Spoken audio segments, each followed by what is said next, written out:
It's another Friday. Welcome to PM Personality Profile. My guest tonight, a super fantastic young man, very instrumental, especially throughout this period of COVID-19. He's a man who wears many caps: a medical doctor, a practicing lawyer, a lecturer, and a businessman. Dr. Justice Duffu Yankso, currently General Secretary of the Ghana Medical Association and chairperson to the technical team that put together the Ghana Infectious Diseases Center at Ga East. Stay on right there. We're back in a jiffy. Doc, good to see you. Thank you, Aisha. You've been extremely busy since the outbreak of COVID-19. Let me ask you this. Now the anxiety is coming down, and that is good actually, but the worrying trend of people abandoning the COVID protocols and actually deciding not to wear masks, for instance, is not proper. What's the reality? Is our care flattening so much so that we can decide to do whatever we like? Well, Aisha, let's start this way. Based on the statistics and what we are seeing on the ground, clearly there seems to be somewhat a market improvement looking at where we started from and where we were a couple of months back. Our case count in terms of the active cases is actually on the decline. The numbers of cases we are recording on daily basis is also on the decline.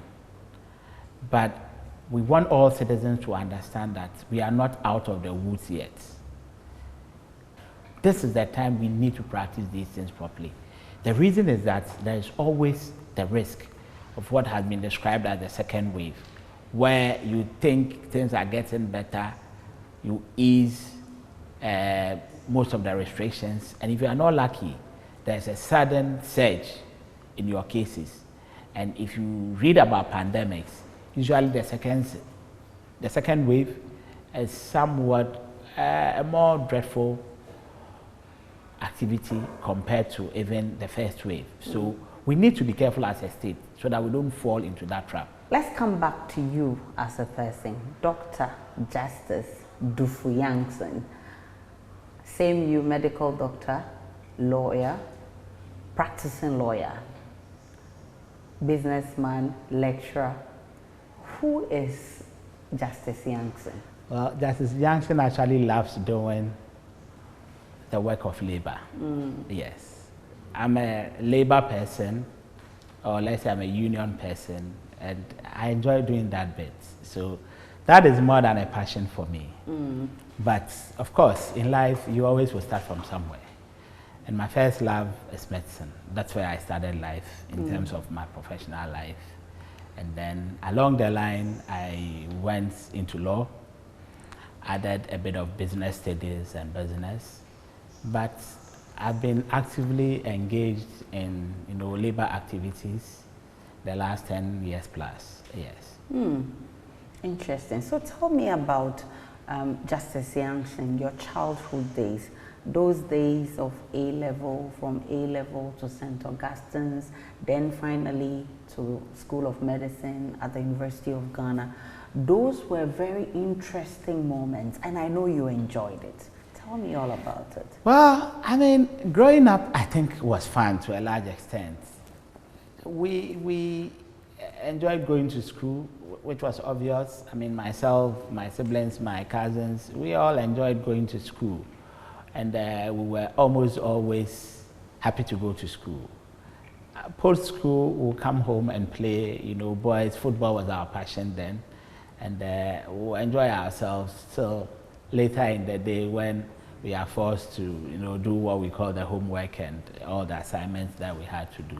But we always did that with a passion. So it was good. Common entrance was a very nice experience in the sense that at those tender ages, you had to prepare for a major examination that will lead you into, secondary school. And I had sworn that, look, it was St. Augustine's College or nothing. Augusta was my passion.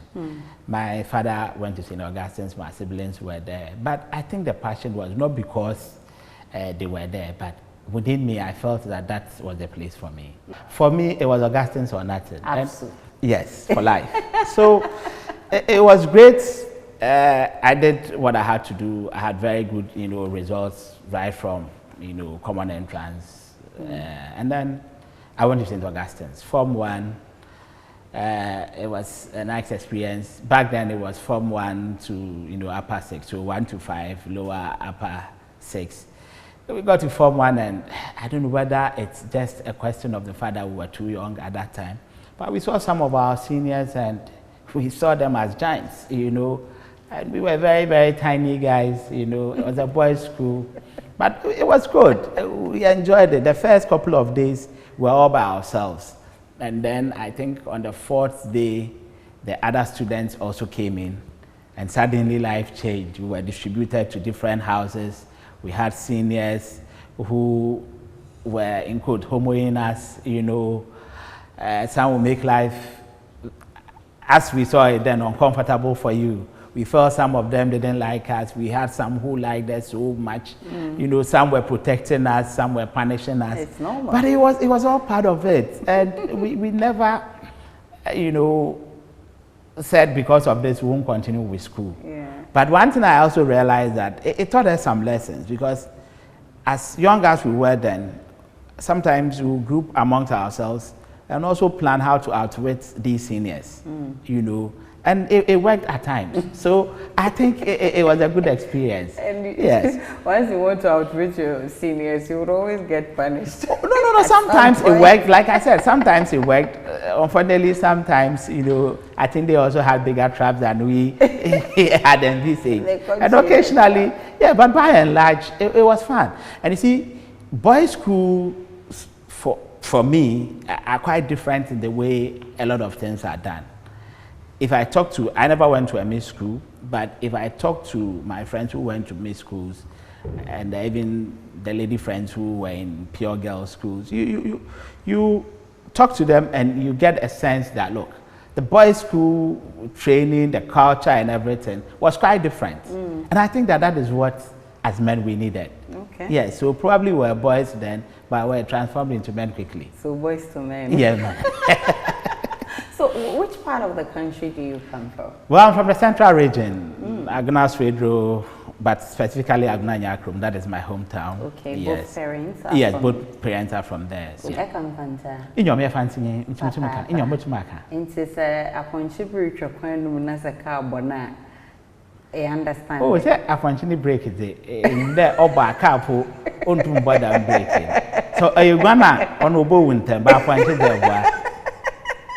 it's so fun to know correct. In your much cards and much cards and because Taka didn't know boil up. Oh, in that cards and I say, you do damn level now or a different car. Boil up. No, that one Charlie there as I see man for her. Say to have a Charlie levels near different crowd. Wonderful, but you wanted to become a footballer. In fact, you still play football and you play so well. But why footballer then? Because back then it wasn't lucrative. I mean, now you can talk about a lot of footballers making a lot of money from football. But back then, no parent even wanted their children to be footballers. Why that passion? Well, Aisha, I think, it was just part of life. That's the way I see it. We had two main activities. We'll go to school, we'll come back, we'll play soccer. Whilst in school, you play soccer. So then you find yourself playing, some Colts games and what have you. So whilst in the primary school, you got registered by some Colts. I remember I played for Young Kotoko and Lutheran Stars, And in this Dansoman, you I played Dansoman United, stuff like that. So it was just a part of our lives. And it was like a natural progression. You were going to move on from one step to the other. And then around that time, the Starlets had gone to win their first World Cup, stuff like that. Football was really on the high. So we were all, committed to playing the game. And it was one of the options that ultimately was on the cards for me. But I always believed that, look, with or without football, education also had to be a part of it. Definitely. I didn't want that bit where some young guys I used to play with will skip school, you know, as they would say, Kobolo kind of life, where they wouldn't go to school because of football, though. I preferred doing academics and the sporting side, so that was it, yes. So, of course, and at that point, you played so well, and you knew also that education had to play a part. But at some point, you decided to change your mind. I mean, why? Were you disappointed because you weren't featured in the Black Stars? No. Or was it that your parents didn't like the idea of you playing football? Because I know your parents are elites, so probably they wanted you to follow their steps. Well, I don't really want to say they didn't want me to play football. They were open, you know, they were open. I think my parents believed that, look, sports or athletics generally was part of one's development. And it shouldn't be that you put your sporting life aside whilst you pursue only academics. They believe that, look, if you are fit, it even made you better, you know, in class and what have you. Except that the balance should always be that your academics was of paramount importance to you as a person. But those times, when you go out to play football, you come back and you're hiding because they will beat you. Your clothes are dirty. It was one problem. It wasn't that you shouldn't play football, but the thing was that we overplayed. Hindsight, I think I could see. Back then, we could play 4 or 5 matches in a day. Was it that you weren't learning? No, especially when we were on vacation. I mean, we had our own small 5, 6 aside teams. We'll play a match with this group, we'll play with that, and you come back home very dirty. And one thing that my mom in particular didn't want was that you are described as a dirty boy. He wanted you to be very neat. All the time. And then you go and play by the time. Back in the day, we didn't have a lot of grass pitches. It was more of dusty areas. So you come and you are all covered in dust and, you know, so the moment you come, you know, straight to the washroom. Your clothes are dirty. It means somebody had to do a lot more laundry. So I think that area was one bit that they were not too enthused about. But somehow they themselves were buying the footballs and what have you. So if you bought me the football, what do of you course, expect? I need to go out there and play. Interesting. But I'm curious to know the point at which, because I know your passion was so strong that you even wanted to play for the national team maybe one time, or even go to the Man U's or the Barcelonas at one point. But at a point you changed your mind and decided that, okay, let me see what life presents. Okay, so I think probably 1 or 2 experiences. Before I left St. Augustine's, I was playing in the school team. And post 6th form, in St. Augustine's College, every year, the outgone, you know, school team players or the senior people who are now Absunians, they've left the school, will play with the existing, you know, football team. So I remember that year after, luckily for me, I was also going to take some awards, you know, at that particular speech day for my performance in the A-level, stuff like that. So we went, and unfortunately, I got onto the field just about, you know, the time that the match was going to start, and I had to warm up ideally, but I couldn't. And I think hindsight, that was one of the wrongs, you know, that as young men. You just jumped into the match. Having traveled all the way from Accra to Cape Coast, being in the car, and so I should have done a bit of warm up. So I entered the game, we started, and within a short period, I got injured, you know, and at the time, we didn't really take some of these injuries that serious, but all in all, it took close to about 9 months to a year before it actually got healed properly. Okay, so that period was a period that I would say I was out of the game, and then when I resumed, and on that that match, you met Asian. Yes, in fact. The famous Michael Asian. Yes, he had just gone to Form 1. I didn't know him So then. you were his senior? Yes, I had finished. And you agreed that he should injure you?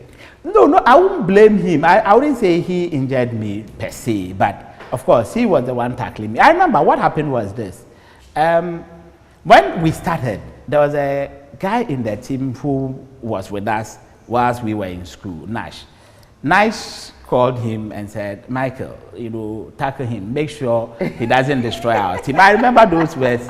And so you were his target everywhere you went? No, really. It was more like fun at the time. I mean, you know, I mean, he was not Michael Asian of today. Okay, yes. Nobody knew him at the time. I didn't know him. Nobody knew him. He had never played for the national team. But when we started, I realized that this was a fantastic guy. He was good at the game, you know. So he was around me all the time. We started engaging in little conversations, you know. So along the line, we went into a tango, and then the injury happened. Okay. He even felt that, oh, I was feigning the injury, but after a while, he realized that no, it was real. So I had to be changed. So after the game, I remember he came to me. He was like, oh, senior, sorry. I mean, it's not like I meant to injure you or something. I said, oh, no problem. This is part of the game. I won't blame you for anything. We all went in for a tackle and what have you, and then it happened. But I think the worst of it is that I also caused it, because even after that tackle, we had a corner, and there's a guy who used to be our school team captain, Panto. Panto said, Justice, go and take the corner kick. And I think that also aggravated it the more, because right after taking that corner kick, I couldn't continue. You know, subsequently, we moved on after national service. We went into the university. We were playing, you know, at the university in Legon. One famous game that I will always remember was our Hearts Kotoko matches, you know. Back then we had some very good players around, and I remember people like Tebiri and Co. They were on the Kotoko side like myself. There was a guy called Edmond we used to. Dr. Kwame Banyakon was our coach in quotes. He was also there, you know, he was like our coach. And then Anzi Kwenu, people like that. And back then, people like referee Okwampa, who was a top referee in Ghana, then a FIFA referee. They were the kind of people who would come and be the referees for those matches, you know. So you got to play full 90 minutes, and it was good. The hard side had people like Yapreko's brother Kofi, you know, Shabashi and Co. It was fun then, you know. So we were still playing whilst in the university, but along the line I realized that I started getting some recurrent injuries, you know, here and there. And at that point, med school, I was also getting to the clinical years. It needed a lot more of my time. So then I was now basically focusing on the medical school team. We would just go and play in Kumasi with the tech team. You know, sometimes we had other schools, Cape Coast, we played, you know, yeah, and there were some very good guys in the team there. It was a very solid team.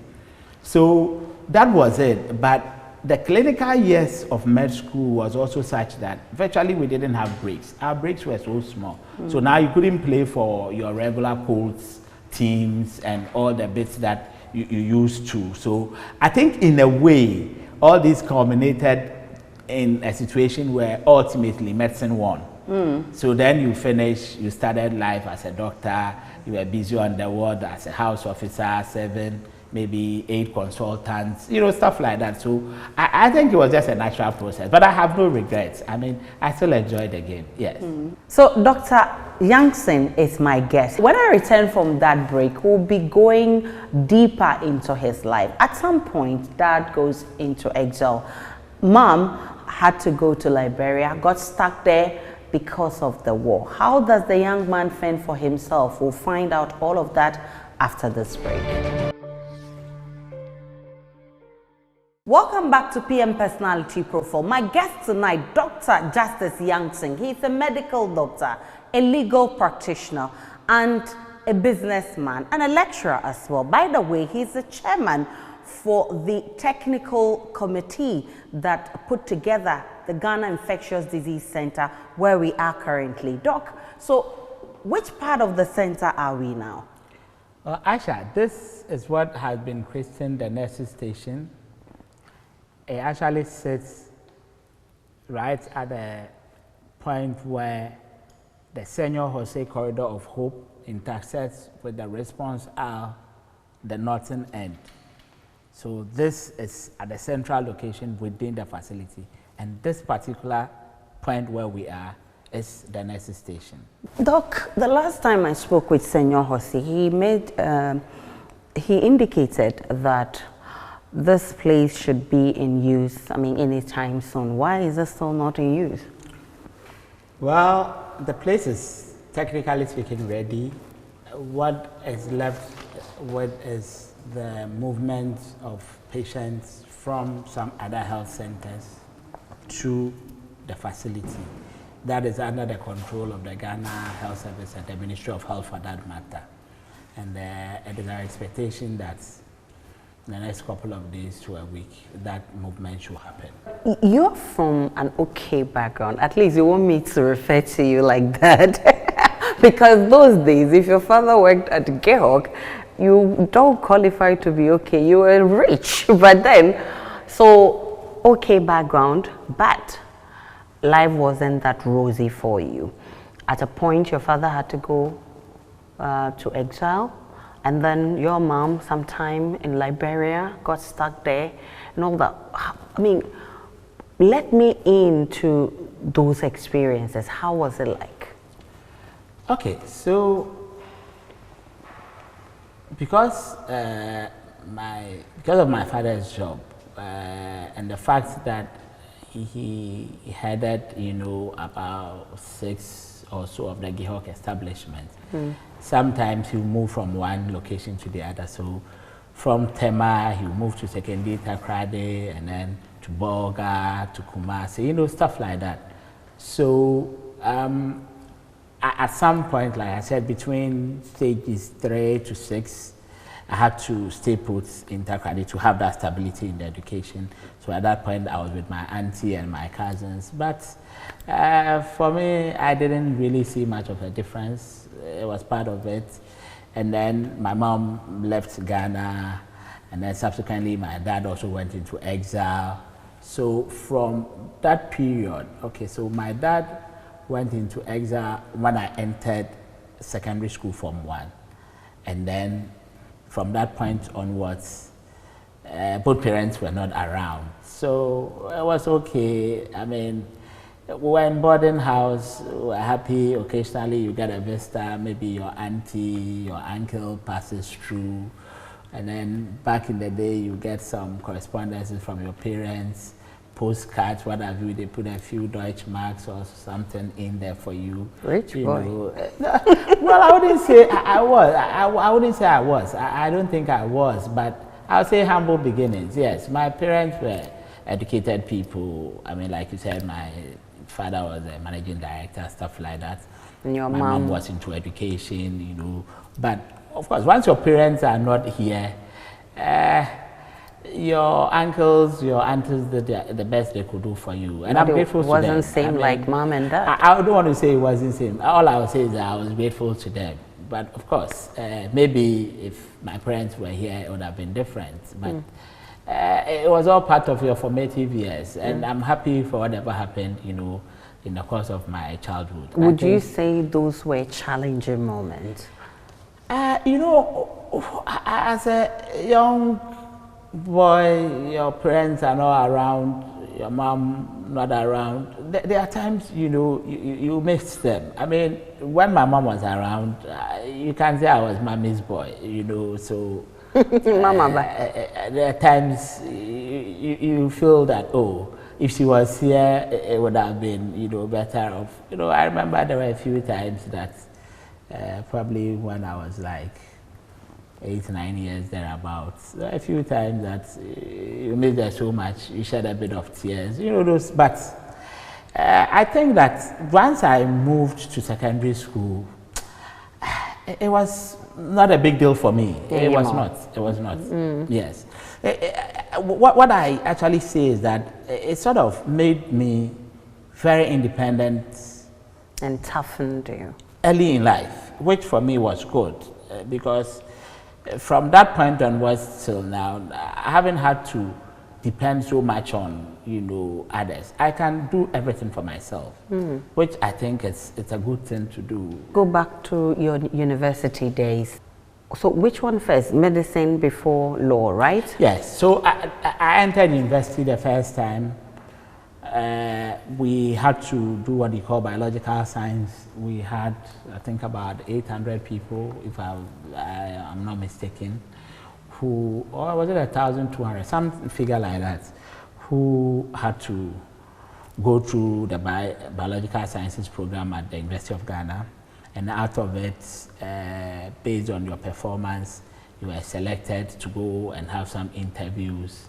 You went in, you did the interviews, and at the end of the day, I think my class, out of that number, 65 of us were chosen to do medicine, and 10 were chosen to do dentistry. It was competitive at that time, I can imagine. It was. And back in the day, there were, technically speaking, only 2 universities in Ghana that offered, you know, medicine. So it was Legon and Tech, yes. But Legon, at that time, I think had a lot more resources. It was a premier, you know, medical school. They had a lot more resources than Tech had in terms of medicine, the number of lecturers, what have you.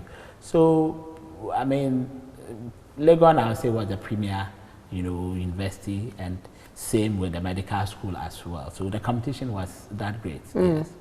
7 years at medical School of Medicine, and then 4 years School of Law. So 11 solid years. You're a solid man, you know that.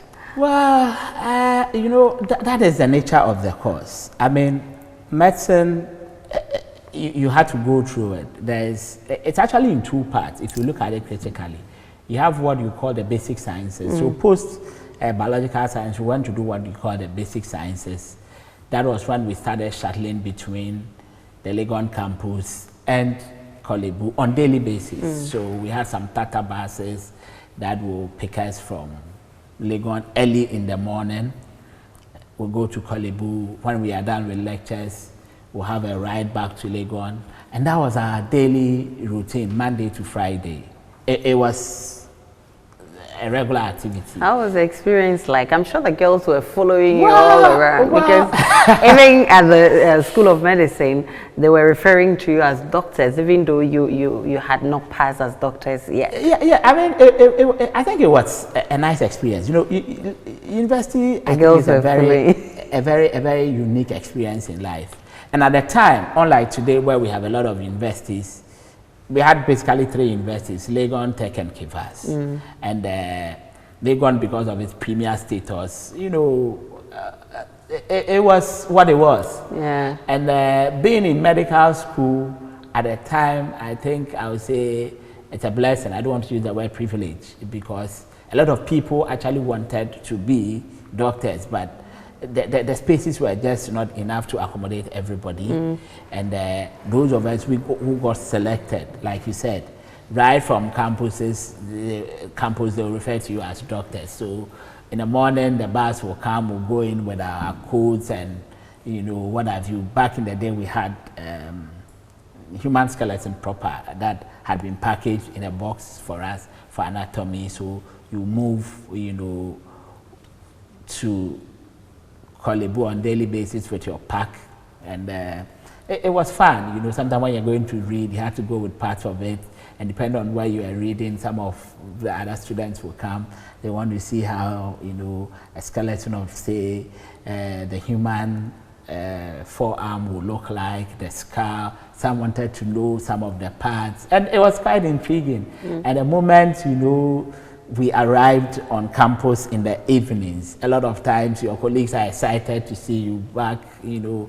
So it was fun, and we had good relations with, I mean, both sexes. I mean, so it was fun. Of course, some of us were not just typical bookworms who were in the law school, medical school. I remember I had some female friends from Holy Child who were at the business school, and one of the days, one of them said, you know what, some of my friends says, they just can't believe that you're a medical student. I was like, why? And they go like, oh, you know what, Justice, you see him everywhere. If it's partying, you will see him. Sometimes you never see him learning, but somehow he's in the medical so yeah, that school. type, You know, eh? but you know, what we did was, we always focused on our books, except that we also believed that life was beyond the books.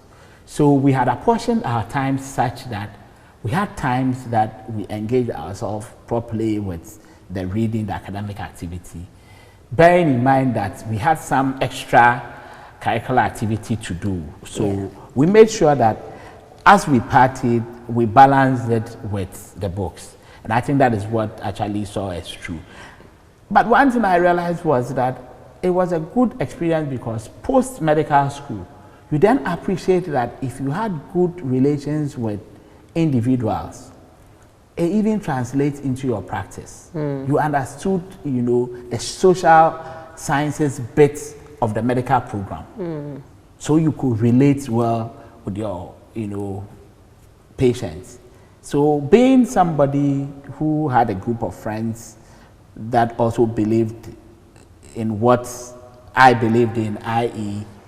make your academics first, but never leave behind your social life and make sure you also enjoy your life. We used to say that, look, don't just walk through the university, let the university also walk through you. Definitely. Yes, we made some very good friends then, and today, you go out there and you still have people you can reach out to, people reach out to you. And for me, that's the beauty of life. Yes. Of course, that's the beauty of life. But which areas did you specialize? Okay, so in med school, you don't specialize. You do the first bit of your medical program. And then when you are done, you do what you call the specialization. Okay. So for me now, my focus in practice is what we describe as family medicine. Yes. Okay. Yes. So what does that entail? Well, family physicians generally, we call them general practitioners at times. These are doctors who focus on care for the family. So you see both adults and you see kids. You do a lot of physicians work, but at the same time, you also do a bit of surgical procedures, and usually the minor surgical procedures. You are not a surgeon, so to speak, but the training aside that you're able to do the basic, you know, simple surgical procedures, going to take off a lipoma, you know, stuff like that, hernia, those basic ones. So that is what it is, but it takes care of the family completely. So it's like a combination of pediatrics and adult medicine. Yes, that is how the family medicine program actually is. So from medical school to law school, or you had an opportunity to work a little before you went to? Post-medical school, I did my house job in Kolebu, and then I started work as a medical officer in Kolebu. So with time, I felt that, look, there's a lot of room in medicine for law. This is something that we, on this part of the world, had not really exploited so much.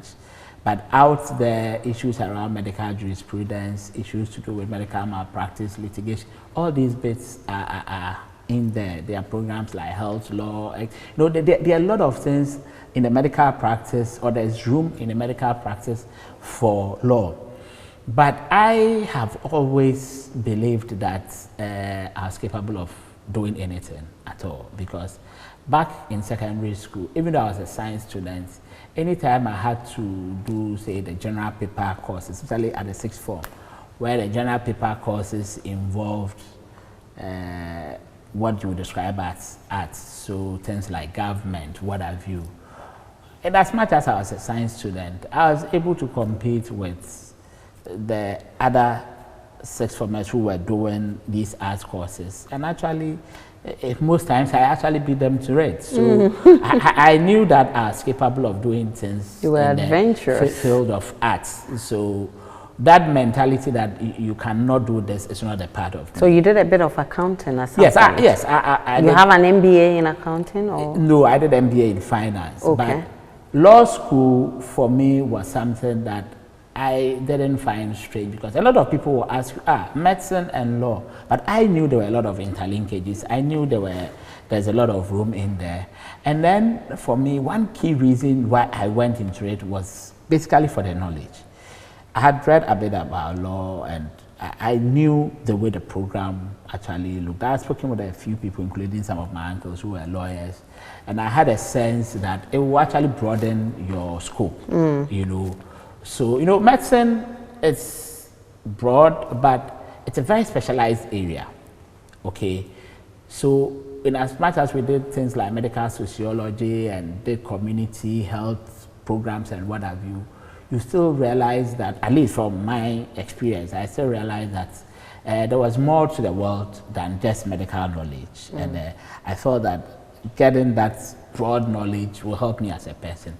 So I enrolled to the law faculty at Legon. I did what was then the postgraduate entry program. Which is now the LLB? No, so now I entered to do the LLB. You know, at the time I was in Legon, the law program at the law faculty was 3 or 4 years, depending at what point you entered. But when I went in to do the post-first degree bit, those who had first degrees, it had actually been crashed into a 2-year program, which was very, very demanding and intensive. So we spent a lot of time going through it. God being so good, I think I enjoyed my time at the law faculty as well. I had some very good friends like lawyer Alfred Boache, Stephen Bache,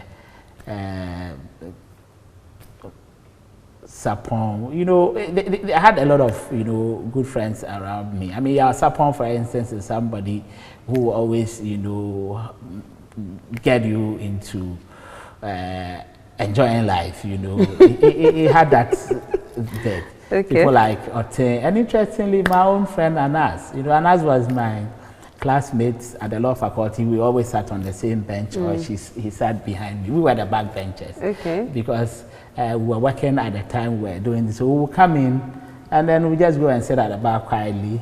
But sometimes people like Prof. Kumado will actually get you at the back, you know, but it was fun. How was it like during your time entering into law school? Was it difficult to access? If I look at it on a personal level, I'll say it wasn't difficult. Okay. Because I went in, wrote the exam and passed. But if I remember, even at the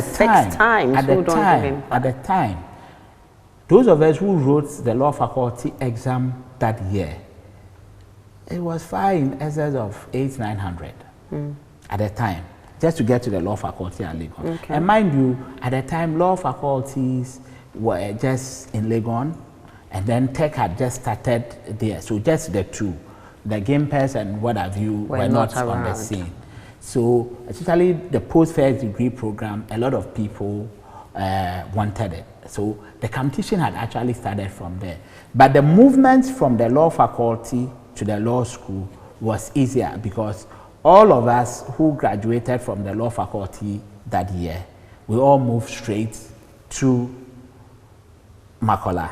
Okay. We didn't have that entrance exam into Makola, but our entrance exam was to the faculty, for you to enter the faculty. Okay. Yes, and if you passed all the courses at the faculty, then you had that automatic qualification to the law school. But years after we had done that, getting into the law school also now came with its own, you know, exams because of the reforms that were done. Whilst I was at the law school, I sort of took an interest in company law, corporate law practice, what have you. So like the corporate or business aspect of law. So your MBA in finance paid here? Yes, that was the reason why I went to the business school to read finance post the law program. Okay. You see, I realized that I was very interested in that corporate or business space within law. And we did a bit of taxation, accounting, and all of these things at the law school. And the contract law. All those things, we did them at the law school. But I realized that no, maybe if I took it one step further, it will help. So I ended up, you know, going to the business school to do an MBA in finance. But for me, it was more of the knowledge, not necessarily to use it to practice as a primary qualification. I have an MBA, so employ me.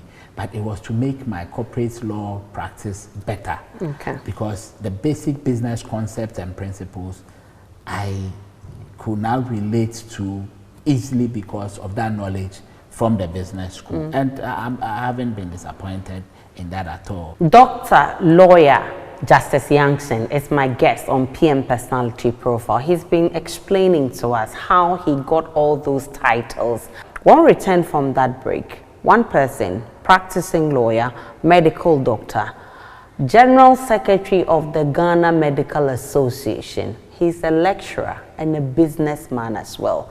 How does he juggle between all of these? When we return from that break, he will tell us. Welcome back to PM Personality Profile. My guest, Dr. Justice Duffu Yankso, and we've been having some interesting conversation about his life. Doc, so you have two extreme professions. You practice both? Yes, I mean, I practice medicine full-time. I work with Kolego Teaching Hospital, and I also am affiliated to a law firm, Safo Emafo at Law. We do a lot of corporate practice. We do procurement bids. We are into land and property as well as immigration activity.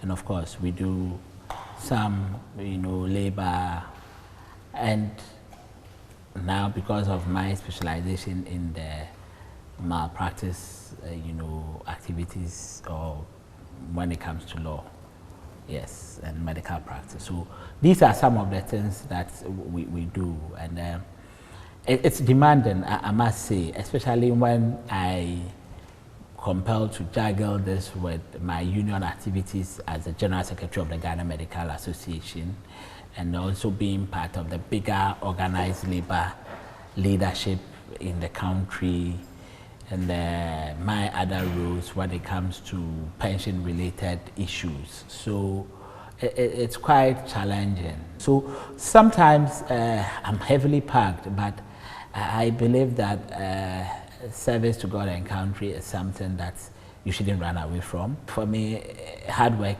is what every man has to get accustomed to. You're also very passionate about pension, reforms, and you've been doing that for the past few years. In fact, you now serve on the National Pension Regulatory Authority Board.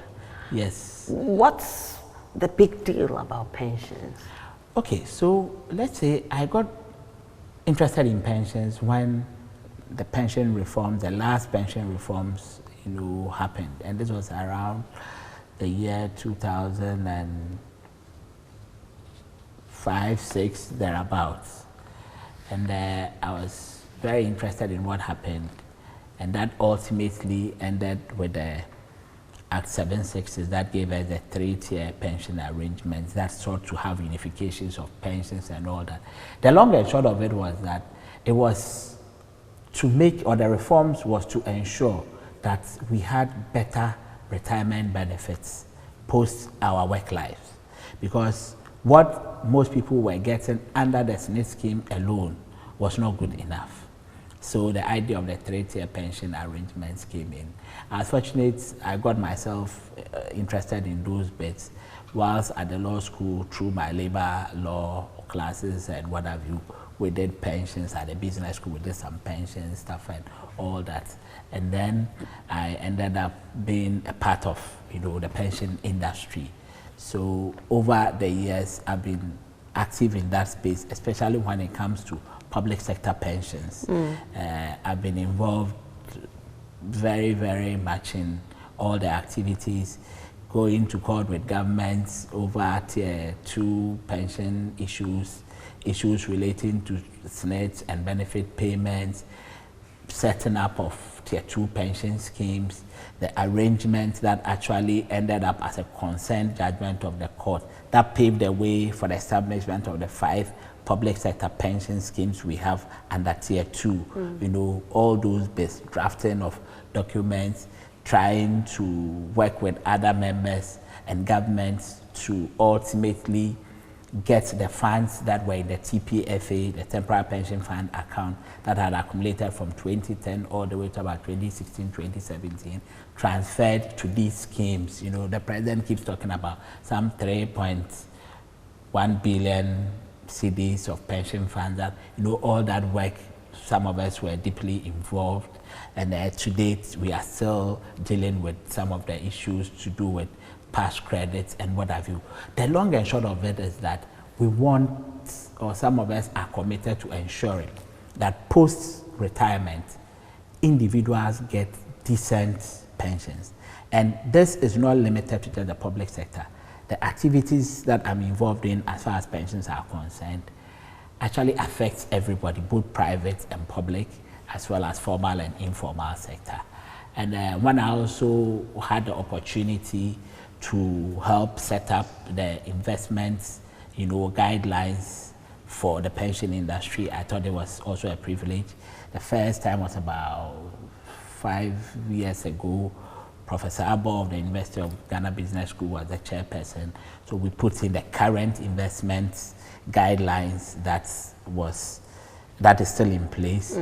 We had great men like Reverend Ubami Tete, who had been in the fund management space, you know, Professor Ekiku Abuaje, Reggie France, you know, my good friend David of AB, David Ofosudote. You know, these were great people in the industry who had a lot of knowledge, and we were in there.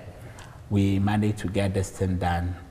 The board accepted it, it was gazetted, and we continue working within the pension space. You know, I've been deeply involved with the setting up of the tier 2 pension scheme for the health sector. It's called the Health Sector Occupational Pension Scheme. It's doing marvelously with over $1 billion cedis worth of assets. The FITS public sector scheme that was set up, you know, public sector employees workers pension scheme, and then also gave some advice and help with the setting up of some other ones like the Judicial Service one, the Ghana Education Service one, the civil and local government ones, you know. But I was deeply involved in the health sector and the FIT scheme, you know. So these things have been going on, and been trying to resolve some of the outstanding pension-related issues, past credits, what have you. And it's been a lot of hard work. And subsequently, I got onto the MPRA board, you know, to represent Labour. And the work has continued from there.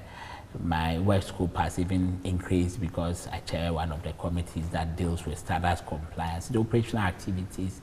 So that also is a lot of work. I mean, there are volumes of work. And because of the transition and the fact that decumulation, as far as the tier 2 pensions are concerned, actually happened this year. It started off this year. We've had to ensure that people's pensions are properly what it ought to be. Outstanding issues within the TPFA management and its management are all still being, you know, resolved. So it's been a lot of work within the pensions industry, and I think that I've been really, really happy that I went into that space. Of course, my legal background, my finance background has also helped me a lot in that space, yes. And it is one thing that I'm very passionate about, because most Ghanaians retire and they don't really make ends meet because their pensions are so low that it cannot give them any meaningful life. And sometimes people think that it is the poor quality of life of workers after retirement or upon retirement that actually leads them to pass on early in life, you know. So this is something that we need to change, and together, I think as a people, we should be able to make life a lot more better for retirees. Yes. So it's a fight, or it's work that is still in progress.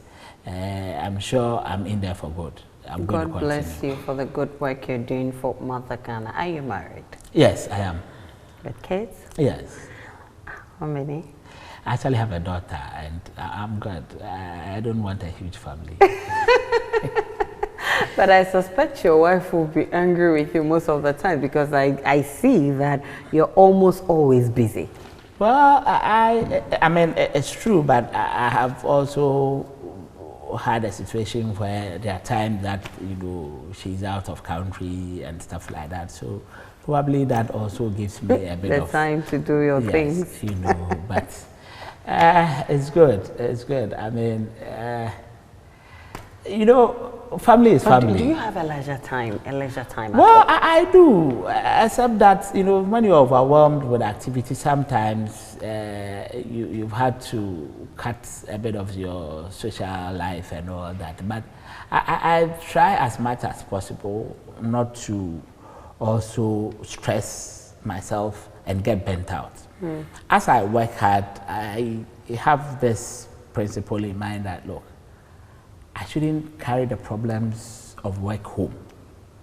So on a daily basis, I try as much as possible, no matter the time, whether it's late in the night or whatever, just have some 30 minutes or 1 hour to myself, you know, before I get home. Okay. So I try as much as possible to distress on a daily basis.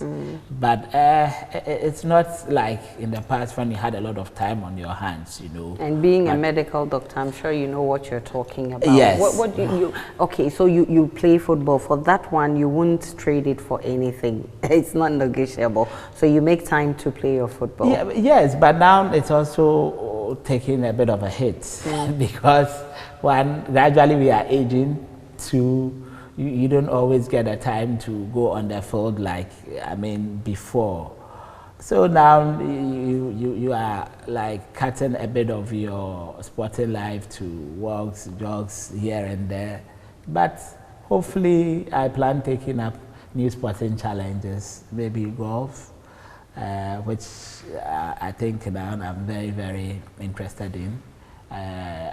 Hopefully now that COVID is beginning to ease, I hope to get in there to have another bit that will take me into my older life. Well, we're hoping that he'll make time for this golf he's talking about. But viewers, don't forget, he loves soccer so much. We can't end this interview without going to the pitch. So watch out, we'll be going to the pitch very soon, show you something small, some skills on the football pitch. But finally, before I let you go, I know you love current affairs, but I know also that every human being loves music. You love music too? Well, I do. I love music, but I think I've come to appreciate the fact that current affairs is part of me, and I think probably I'll credit my parents for that. Because growing up, as young as 4 or 5 years, I remember I was always listening to BBC, VOA, and it's been a part of my life. So on a daily basis, I'll wake up to the news and I'll sleep for the news. What happens is that the moment I get home, I need to catch up with whatever is happening before I finally retire to bed. And first thing in the morning, I need to follow, you know, what is happening. And it's not just about Ghana.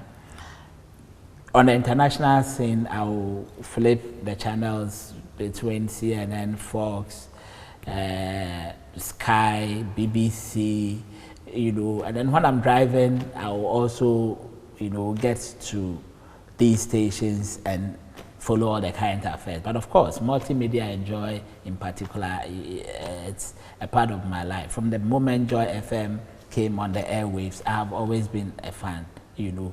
I listen to the other stations as well, but your current affairs programs, your news items, I'm always, you know, tuning in.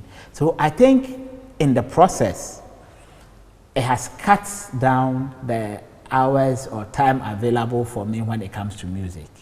So on a daily basis, I'll listen to music, but it usually will happen after I have had, you know, quite a good dose of current affairs. Yes, but Hey, Robert Nesta Marley is the man. Oh, yes. Okay. So you love reggae? I love reggae, but specifically when it comes from Robert Nesta Marley. Oh, wow. Yes. There's a lot of wisdom in that man. You have one of his songs that's your favorite? I love everything about the man. I don't want to be biased. But I think Redemption Song. Redemption Song. You give me one line. I'm not good at it. I mean, I don't have a good voice for singing. So Yes, you emancipate yourself from mental slavery. Oh, then I'm sure you're a fan as well. You love Kofi Kinata's Things Fall Apart? Probably because you do a bit of takrade. Well, maybe that has also sort of pulled you. Yes, and for him. He is unique. He's good. I mean, his latest, like you said, if you really sit down and listen to the words, the wisdom in there, it tells you that Charlie, that guy thinks big. He thinks big. And he you want to do a line for me? That one day, we should be able to do it. Takrajin, as Kofi Kenyatta, the Kanshaw. Shout out to if you come up for Friday all night, Saturday, or club, you know. So I mean, then you baby or soak ma. In fact, or say, in there, boil up that place now. You know what he says there?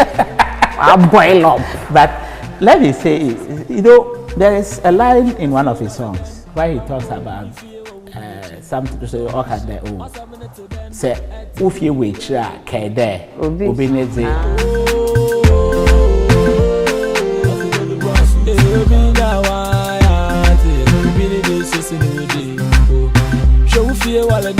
Grandpa be fear what would you chill?